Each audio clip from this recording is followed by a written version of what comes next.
সৰপথাৰ নগৰৰ অংকিতা ষ্টৰৰ শনিবৰীয়া আড্ডাটি যোৱা শনিবাৰে সুচাৰুৰূপে সম্পন্ন হৈ যায়।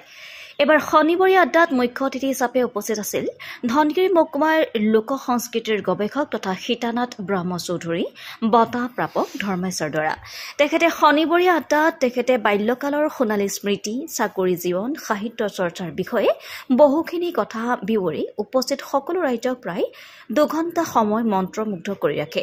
সৰপথাৰ নগৰৰ অংকিতা ষ্টৰৰ স্বত্বাধিকাৰী জ্যেষ্ঠ সাংবাদিক দীপেন কুমাৰ বৰাই প্ৰতিটো মাহৰ শেষৰ শনিবাৰটোত এই শনিবৰীয়া আড্ডা অনুষ্ঠিত কৰি প্ৰতিবাৰে বিভিন্ন প্ৰতিভাৰে জিলিকি থকা তথা সামাজিক জীৱনত নাম উজলি থকা ব্যক্তিক নিমন্ত্ৰণ কৰি বিভিন্ন অভিজ্ঞতাপূৰ্ণ কথা-বাৰ্তাৰে নৱপ্ৰজন্মক যথেষ্ট গুণেই উপকৃত কৰিছে।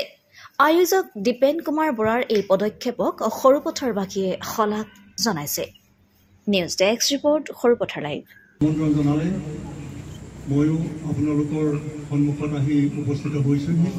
প্ৰথমতেই অংকিতা এণ্টাৰপ্ৰাইজৰ স্বত্বাধিকাৰী শ্ৰী দীপেন বৰাক